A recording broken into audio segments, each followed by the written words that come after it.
शपथ नारायण धारक भाग 9। ज्याला सुखी म्हणता येईल असं किशाचं घर होतं। आई वडील आणि एक मोठा भाऊ, दोघांच्या वयात इतकं अंतर की दोघं वेगवेगळ्या विश्वातच वावरत असत। दोघांचे छंद, मित्र, खेळ सर्व काही संपूर्ण वेगवेगळे। सूर्याभोवती फिरणाऱ्या वेगवेगळ्या ग्रहासारखे ते दोघे होते। त्यांच्या कक्षा एकमेकांना कधी छेदतच नसत। किशाच्या अभ्यासाकडे कुणाला खास लक्ष द्यावं लागत नव्हतं। त्याची प्रगती नेत्रदीपक नसली तरी तो आजपर्यंत कोणत्याही इयत्तेत नापास झाला नव्हता। या मुलांच्या बेपत्ता होण्याचे प्रकार मायगावात सुरू झाल्यावर किशाला त्याच्या आईवडिलांनी सावध राहण्याची सूचना दिली होती। किशानेही स्वतः त्या प्रकाराबद्दल फारसा विचार केला नव्हता। अजयने बोलता बोलता ती कल्पना शब्दात मांडली तेव्हा आधी किशाने त्याला फारसं महत्त्व दिलं नव्हतं, पण अजयने त्याला स्वतःला आलेला एक विलक्षण भीतीदायक अनुभव सांगितला होता। तेव्हा त्याचा जरासा विश्वास बसायला लागला होता। अजून अशा अवस्थेपर्यंत नाही की आपण याबाबतीत काहीतरी करायला हवं, पण इथपर्यंत की यामागे अशी कोणी एखादीच व्यक्ती असण्याची शक्यता आहे। अर्थात त्या बालवयात विचार इतके सुस्पष्ट तर्कशुद्ध नव्हते, पण विचारांची दिशा ती होती। स्टेशन पलीकडे अनेक नव्या कॉलन्या उभ्या राहिल्या होत्या। तिथेच मॉडर्न कॉलनीत किशाच्या वडिलांचा ब्लॉक होता। एवढ्यातच ते तिथे राहायला गेले होते। किशा सुरुवातीपासूनच गावातल्या शाळेत होता। त्या शाळेतून त्याचं नाव काढून दुसऱ्या शाळेत घालणं कठीण नव्हतं, पण किशाच्या विचारी वडिलांना ते अयोग्य वाटत होतं।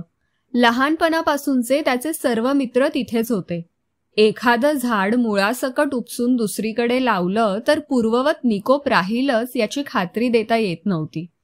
वडिलांनी त्याला 20 इंची सायकल घेऊन दिली होती आणि गर्दीच्या वेळी सांभाळून चालवण्याचा उपदेशही केला होता। किशा तो उपदेश केव्हाच विसरून गेला होता, पण अजून वाचला होता, कधी चपळाईने पण बहुतेक वेळा निव्वळ सुदैवाने। मेन रोडने येऊन मग रेल्वे पुलावरून रस्ता जुन्या गावात येत होता, तसा सरळ पण खूप लांबचा रस्ता। पण काही हुशार लोकांनी एक अनधिकृत रस्ता तयार केला होता। सिग्नल केबिन पाशी रेल्वे कंपाऊंडच्या तारा वाकवल्या होत्या, मग उतारावरून वर्दळीने पायवाट आपोआपच झाली होती। रेल्वे रूळ ओलांडले की पलीकडे रेल्वे चाळ होती। तिथपासून परत खडीचा रस्ता होता। 2 वळणांनी तो गावात येऊन पोहोचत होता। पायी जाणारे तर ही वाट वापरतच, पण सायकलवालेही तारेखालून सायकल आडवी करून काढत असत। आणि अर्थात किशाचीही रोजचीच वाट झाली। बरंच अंतर वाचत होतं आणि शिवाय कधी शंटिंग चाललं असलं तर मग छानच।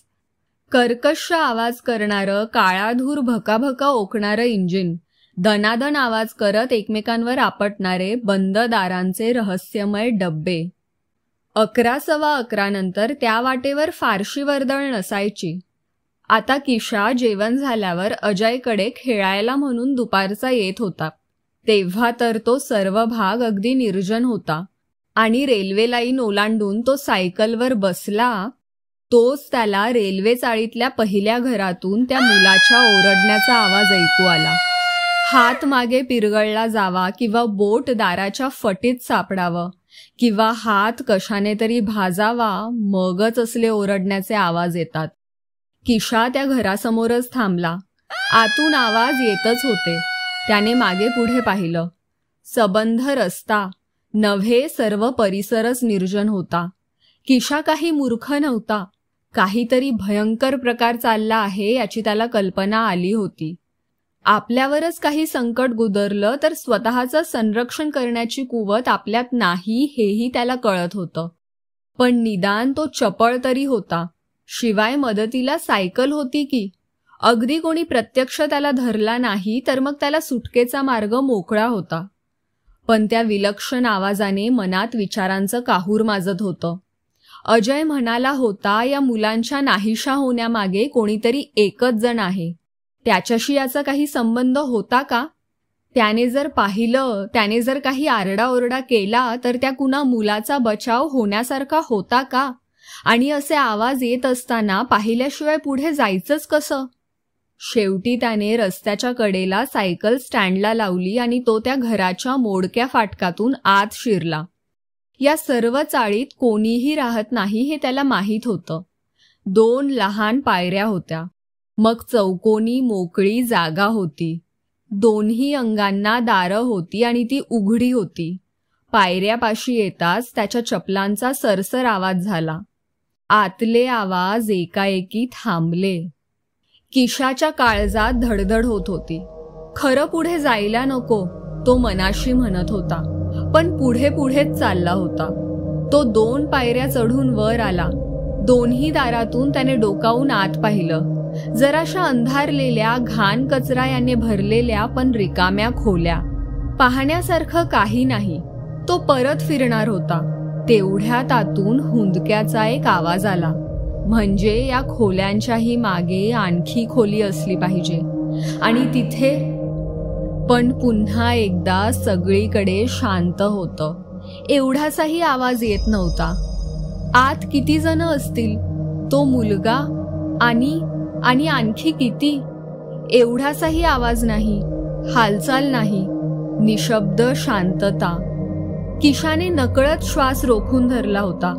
आता वाटत होतं श्वास सोडला नाही तर छाती फुटणारच आहे. अर्धवट हुंदक्यात, अर्धवट उसाशात त्याचा श्वास बाहेर आला. काय करायचं? जायचं का? एकदाच पाहायचं का नुसतं डोकावून? पावलांचा अजिबात आवाज न करता तो समोरच्या खोलीकडे गेला. उजव्या भिंतीत आणखी एक दार होतं. तीच मागची खोली असणार. तो खोलीत 2 पावलं आत गेला. अजूनही काही आवाज येत नव्हता. त्याने 1 पाऊल उचललं. त्या एका क्षणात किशाची मनोमन खात्री झाली की आपल्या मागे कोणीतरी आहे. किशा गरकन मागे वळला. दारातच तो उभा होता. किती मोठा आणि किती उंच. रंगाने काळा कुट्ट पण अंगावर उपरण्यासारखं पांढरं शुभ्र काहीतरी आणि हसण्यासाठी विचकलेले पांढरे शुभ्र दात. छान झालं आलास किशा, नाही का? गडगडाटासारखा आवाज. किशा किंचाळला. भीती असह्य झाली. मनाचा सेफ्टी वॉल उडाला. मनाचा विचारी सुसंस्कृत आधुनिक भाग दूर सारला गेला. आदी प्रेरणांनी शरीराचा ताबा घेतला. पलायन, कोणत्याही मार्गाने पलायन. समोरच भिंतीतला मोडक्या खिडकीचा चौकोन होता. आट्यापाट्यात सूर मारतात तसा किशाने त्या खिडकीतून सरळ सूर मारला. खाली पडताना शरीर आक्रसून घेतलं. खांदा जरा दुखावला, एवढंच. दुसऱ्या क्षणी तो उठला होता. घराला वळसा घालून रस्त्याकडे निघालाही होता. घरातून आवाज येत होते. हसण्याचे, ओरडण्याचे, काहीतरी बरळल्याचे. सर्वच शब्दांचा अर्थ लागत नव्हता. किशा फाटकाबाहेर होता. सायकल हाताने पळवत होता. त्याने एकच नजर मागे त्या घराकडे टाकली. खोलीच्या दारातून पांढरं काहीतरी बाहेर येत होतं. त्याने सायकलवर उडी घेतली. पायांना पॅडल सापडेपर्यंत जीवात जीव नव्हता. मागे कोणीतरी येत होतं, ओरडत होतं. एकदा तर शर्टच्या मागच्या भागावर एक सपकाही बसला. राम राम राम म्हणत किशा सायकल दामटत होता. एक चौक लागला. रेल्वे चाळ मागे गेली. दुसरा चौक लागला आणि दमछाक होऊन किशा थांबला. भीत भीत त्याने मागे पाहिलं. रेल्वे लाईनपर्यंतचा सर्व रस्ता पार रिकामा होता. मोठ्या रस्त्यावरून सायकल चालवता चालवता किशा मनाशी विचार करत होता. आत्ता काय झालं होतं? त्याला भास झाला होता का? त्याची कोणी थट्टा केली होती का? अशा ओसाड जागातून भटके बेकार लोक, क्वचित गुन्हेगारही आसरा घेतात हे त्याला माहीत होतं. पण काही केल्या हा त्यातला प्रकार वाटत नव्हता. घरच्यांना सांगायची सोयच नव्हती. तो रस्ता परत वापरायचा नाही अशी त्याला सक्त ताकीद मिळाली असती. अजयलाच सांगायला हवं. विश्वास बसला तर त्याचाच बसेल. अजय घरी त्याचीच वाट पाहत होता. अधीरपणे वाट पाहत होता. पण किशाचा घामाघूम झालेला चेहरा पाहताच त्याने अगदी नैसर्गिकपणे विचारलं, काय झालं रे किशा? आणि मग ती सगळी हकीकत बाहेर आली. किशाचं सर्व काही सांगणं अजय विस्फारलेल्या डोळ्यांनी त्याच्याकडे पाहत ऐकत होता. आणि मग शेवटी किशा म्हणाला, तुला काय वाटतं अजू? काहीतरी असलंच पाहिजे तिथे. किशा, तू वर्तमानपत्र वाचतोस का? वर्तमानपत्राशी काय संबंध? संबंध आहे, हे बघ. अजयने खिशातून खूप घड्या घातलेला वर्तमानपत्राचा कागद काढला आणि एक एक करत सगळ्या घड्या उलगडल्या. दैनिक सूर्यच्या साप्ताहिक अंकातलं ते एक पुरवणीचं पान होतं. किराड नावाच्या कोणीतरी लिहिलं होतं. 22 मुले बेपत्ता. अधिकारी झोपले आहेत काय? गेल्या 4 महिन्यांत मायगावात 22 मुले बेपत्ता होण्याचा विलक्षण प्रकार घडलेला आहे. 14-15 वर्षे वयाची 1-2 मुलं घरी बेबनाव झाल्याने किंवा शहरातील झगमगत्या आयुष्याच्या आकर्षणामुळे आपणहून घर व गाव सोडून गेली असण्याची शक्यता आहे. पण 5, 7, 9 वर्षे वयांच्या समृद्ध कुटुंबात जन्मलेल्या मुलांच्या बाबतीत असे कसे म्हणता येईल? अशा मुलांना सर्वसाधारणपणे एकट्याने रस्त्यावर सुद्धा जाऊ देण्यात येत नाही. ही मुले काही भुकेली नसतात तेव्हा खाऊच्या आमिषामागे लागून ती स्वतःहून गेली असण्याची शक्यता नाही. ही घराणी काही लक्षाधीशांची नाहीत की खंडणीपायी मुलांना पळवून नेण्यात यावे. शिवाय अधिक तपास केल्यावर कोणाकडेही कोणत्याही रकमेची वा इतर कोणतीही मागणी करण्यात आलेली नाही असे आढळून आले आहे. पोलीस खात्याची याबाबतची प्रतिक्रिया उद्वेग आणि संताप आणणारी आहे. या मुलांची माहिती आम्ही सर्वत्र प्रसृत केली आहे. आमच्या खात्यातील अधिकाऱ्यांना अधिक जागरूक राहण्याच्या सूचना देण्यात आलेल्या आहेत अशी मोघम विधाने आणि जनतेकडून अधिक उत्स्फूर्त प्रतिसादाची आवश्यकता आहे अशी जखमेवर मीठ चोळणारी विधाने याखेरीज काहीही नाही. बेपत्ता मुलांच्या शोधासाठी एखादे स्वतंत्र खाते का उघडत नाही? शहरात रात्रीची फिरती गस्त आणि एखादी जीप यांची व्यवस्था का करत नाही? या प्रश्नांना काहीही निश्चित उत्तर मिळाले नाही. या सूचना विचाराधीन आहेत. काहीतरी निर्णय होताच लवकरच अंमलात आणल्या जातील एवढ्याच लंगड्या आश्वासनावर मला समाधान मानून घ्यावे लागेल. नागरिकांनीच याबाबतीत पुढाकार घेऊन एखादी बचाव समिती स्थापन करावी अशी सूचना करावीशी वाटते. हे किराड कोण? बातमीदार असले पाहिजेत. दुपारी रवी, चंदू, बाळ्या आले की परत एकदा हे वाचूया. 2:30च्या सुमारास देवळात 5 जण जमले होते. किशाने त्याला आलेला अनुभव सांगितला आणि अजयने वर्तमानपत्रातला मजकूर वाचून दाखवला. आता बाळकृष्णाने त्यात आपली भर घातली. अरे, तुम्हाला माहीत आहे का? तो म्हणाला. माझे आजोबा म्हणत होते 27-28 वर्षांपूर्वी असेच मुलं नाहीसे होण्याचे प्रकार घडले होते. पुढे काय? अजयने विचारलं. पुढे काही नाही, एवढंच. एवढंच कसं असेल? त्यांना विचारायचं ना, प्रकरणाचा काही शेवट झाला का? काही तपास लागला का? गुन्हेगार एकच होता का टोळी होती? छे, मला एवढं विचारायचं सुचलंच नाही. आम्ही आलो तर चालेल का? आपण सगळेच त्यांना विचारू. या संध्याकाळी पाहू काही सांगतात का? मग त्यांची बालमनं हे प्रकार विसरून खेळात रमली. बाळकृष्णाबरोबर ते चौघही त्याच्या घरी आले. सर्वांना घराबाहेरच उभं करून तो आत आधी पाहून आला. आजोबा बाहेरच्या खोलीत होते. आई होती, पण तिच्याकडे कोणीतरी आलं होतं. त्यांच्याशी ती स्वयंपाकघरात बोलत बसली होती. बाळकृष्ण आजोबांच्या जवळ गेला. आजोबा. काय रे? मी माझ्या 3-4 मित्रांना आणू का? मग आण की, मला कशाला विचारतोस? नाही आजोबा, इथे आणू का? इथे कशाला? त्यांना तुमच्याशी बोलायचंय, त्यांना काही विचारायचंय. मला आणि तुझ्या मित्रांना? कमालच आहे. बरं जा, आण. चौघही सावकाश खोलीत आले. आजोबांच्या सतरंजीच्या कडेवर बसले. त्यांच्याकडे आजोबा नवलाईने पाहत होते. सर्वांचे चेहरे वयाला न शोभणारे गंभीर वाटत होते. अरे विचारा की, कशासाठी अडून बसला आहात? त्या सर्वांतर्फे अजयच बोलला. बाळ्याचे आजोबा. आजोबांनी चेहऱ्यावर आलेलं हसू कसं तरी लपवलं. कालच्या वर्तमानपत्रात किराड नानाकडच्या कोणीतरी लिहिलेलं तुम्ही वाचलत, नाहीशा झालेल्या मुलासंबंधी? आधी आजोबांना राग आला. या पोरांना कशाला या नसत्या चौकशा? पण त्यांचे चेहरे किती गंभीर होते. मग त्यांना पटलं ही गायब झालेली मुलं यांच्याच वयाची होती. हो, वाचलं. ते शेवटी म्हणाले. असंच काहीतरी मागे झालं होतं म्हणत होतात तुम्ही? हो, अगदी असंच. अशीच खूप मुलं बेपत्ता झाली होती. मग त्यांचा काही शोध लागला का? गुन्हेगार किंवा पळवणारे कोण होते यातलं काही समजलं का? नाही. पण मग शेवटी झालं काय? खरं म्हणजे कोणीच काहीही केलं नाही. पालकांनीच आपापली मुलं खास तर अंधार झाल्यावर स्वतःच्याच नजरेखाली ठेवायला सुरुवात केली. मग ते प्रकार हळूहळू थांबले. पण जरा वेळाने ते स्वतःच म्हणाले, खरं सांगू का, केवळ नजर ठेवली म्हणून प्रकार थांबले असं मला वाटत नाही.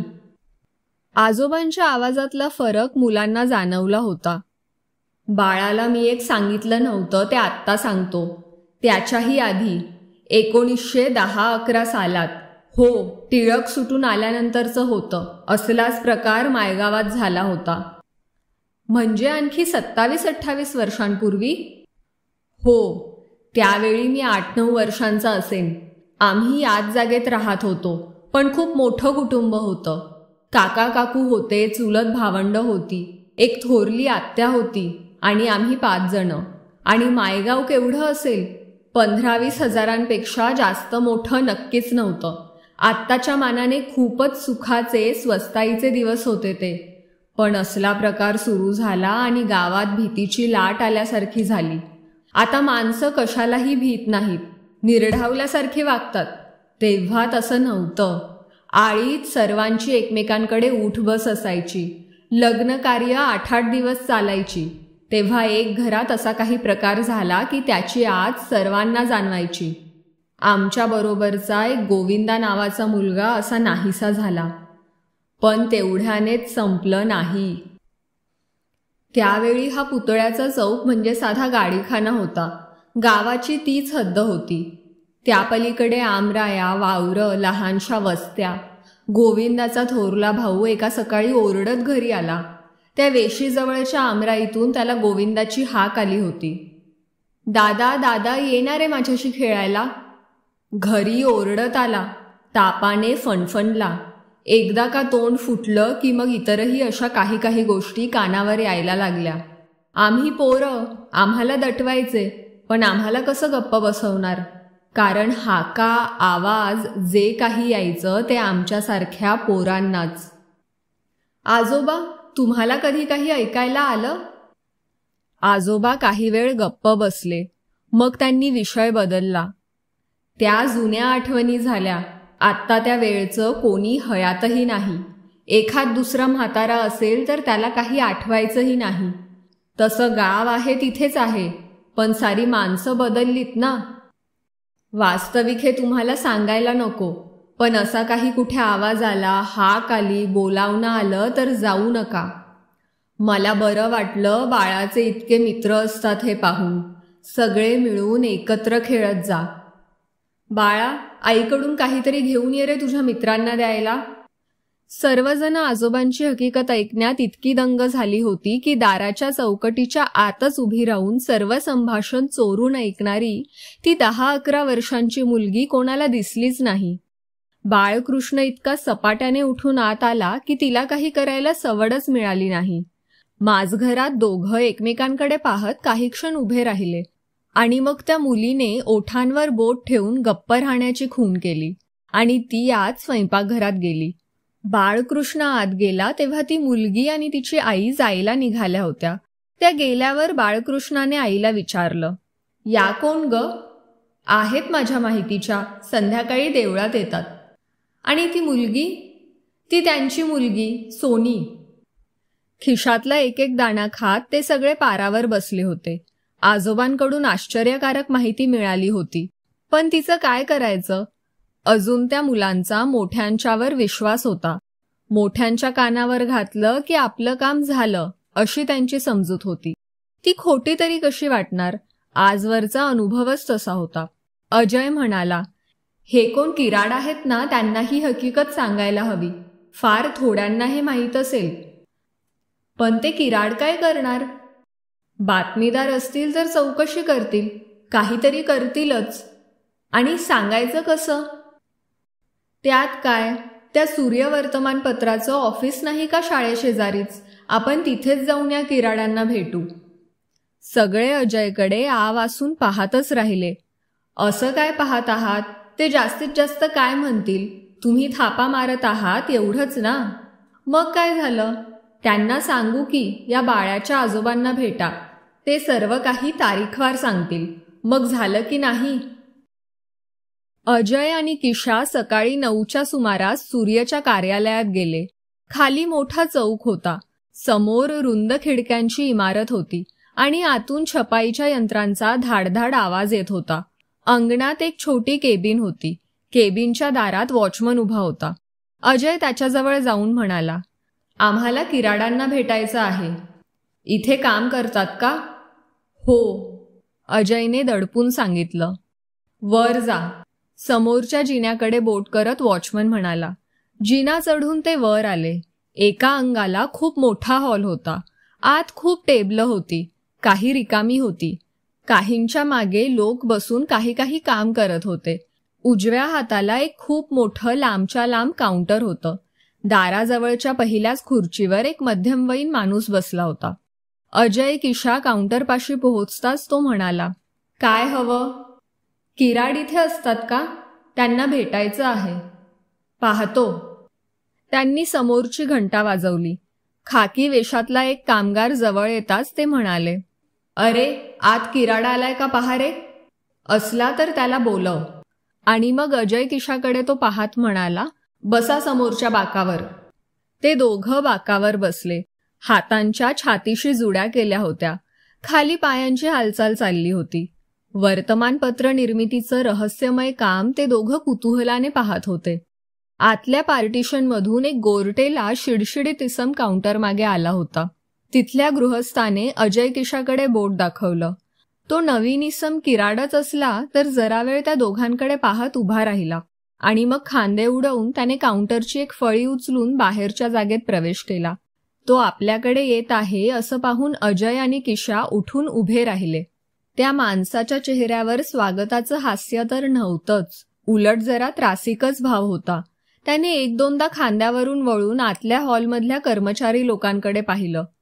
अजयच्या मनात असा विचार आला की आपल्यासारखी 2 लहान मुलं भेटायला आलेली पाहून त्याला जराशी शरमच वाटत आहे. तो आणखी जवळ आला तेव्हा अजयला दिसलं की त्याचा चेहरा जरा खप्पडच आहे.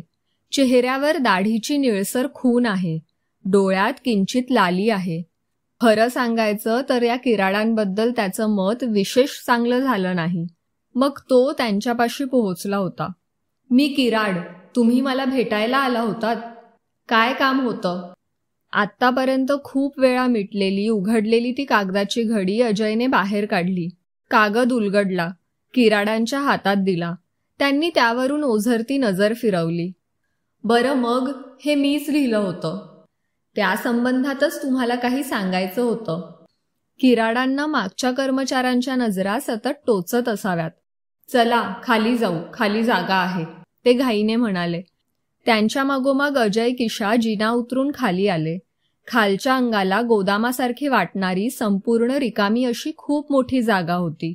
20-25 खुर्च्या खोलीत विखुरलेल्या होत्या. त्यातल्या 3 फराफरा ओढत किराडांनी एका त्रिकोणात मांडल्या. एकीत ते बसले. उरलेल्या दोन्हीकडे बोट करत म्हणाले, या बसा. सांगा. यात तुम्ही पोलिसांबद्दल लिहिलं ते खरं आहे? हो, खरं आहे. ते अजिबात मदत करत नाही? तसं नाही, पण त्यांची चालढकल चालली आहे. माझ्याच वाड्यातला मुरलीधर नावाचा 7 वर्षाचा मुलगा नाहीसा झालाय. केव्हा? 2 दिवस झाले. म्हणजे आणखी एक केस झाली तर? पण ते नाही, आम्ही दुसरंच सांगायला आलो आहोत. बाळकृष्ण नावाचा माझा मित्र आहे. त्याचे आजोबा आहेत. ते सगळेजण आज कितीतरी वर्ष मायगावात त्याच जागेत राहत आहेत. बाळ्याचे आजोबा सांगत होते की 27-28 वर्षांपूर्वी असाच, अगदी असाच लहान मुलं गायब होण्याचा प्रकार मायगावात घडला होता. असं? किराड जरा ताठ बसले होते. एवढंच नाही, त्याच्याही आधी असंच 27-28 वर्षांपूर्वी अगदी असंच झालं होतं. ते म्हणत होते टिळक नुकतेच सुटून आले होते त्यावेळची गोष्ट आहे. या आजोबांचं वय काय आहे? ते म्हणतात त्यावेळी ते 8-9 वर्षांचे होते. त्यांना सगळं काही आठवतं. त्यांच्या वेळचं आता कोणीही मायगावात नाही. अजय किशाची चुळबुळ चालली होती. ही भेट त्यांच्या अपेक्षेसारखी होत नव्हती. असं वाटत होतं की या किराडांचा त्यांच्या शब्दावर विश्वासच बसत नाही. तसं तर तसं, मग सगळंच का सांगून टाकू नये? बाळ्याचे आजोबा आणखीही काही सांगत होते. ते म्हणत होते त्यावेळी काही जणांना आमराईतून विहिरीतून या बेपत्ता झालेल्या मुलांच्या आवाजात हाका ऐकू आल्या आणि लहान मुलांनाच ऐकू आल्या. किराड आता खुर्चीवर ताठ बसले होते. त्यांच्या डोळ्यात आता नवी चकाकी आली होती. मग त्यांच्या कपाळावर मोठी आठी आली. तुम्ही काहीतरी बनवाबनवी करून थापा नाही ना मारत? थापा कशासाठी? नाही, तुम्हा पोरांचं काही सांगता येत नाही. मग तुम्ही बाळ्याच्या आजोबांना प्रत्यक्षच भेटा की, तेच सांगतील. ठीक आहे, सांगा त्यांचं नाव, पत्ता. किराडांनी खिशातून एक उभट वही काढली. बॉलपेन काढलं. अजयने सांगितलेला पत्ता जवळच्या खुणांसह त्यांनी लिहून घेतला. आणि या आजोबांना सांगू नका हा, मी येणार आहे म्हणून. नाही सांगत, पण ते संध्याकाळचे घरी एकटेच असतात. मग ठीक आहे, जमलं तर आजच संध्याकाळी येतो. अजय किशा उभे राहिले. कागदाची घडी करून खिशात घालता घालता अजय म्हणाला, आम्ही जातो तर एवढंच सांगायचं होतं तुम्हाला. तुमची नावं देऊन ठेवता का? मी अजय आणि हा किशा, आम्ही परत इथेच येऊन भेटू. ठीक आहे. दोघांनी घाईघाईने त्या खोलीबाहेर पाऊल टाकलं. आवाराच्या पार बाहेर येईपर्यंत दोघं गप्पच होते. आणि मग किशा म्हणाला, अजा, आपल्याला काही हा किराड आवडला नाही. हवेत हात हलवत अजय म्हणाला, त्याला जे काही सांगायचं होतं ते आपण सांगितलं ना, आपलं काम झालं. बातमीदार समाजाकडे पोटाकडून जणू काही किड्याच्या नजरेने पाहत असतो. अपघात, दुराचार, अत्याचार, क्रौर्य, जुलूम, अन्याय यांनाच बातमीमूल्य असतात.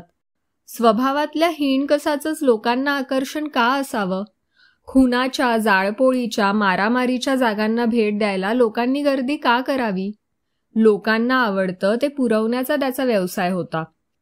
आणि मग अर्थात मानवी स्वभावातल्या चांगुलपणा, निस्वार्थीपणा, आदर्शवाद, सहानुभूती इत्यादी सद्गुणांवर विश्वास दिवसेंदिवस कमी होत गेला होता.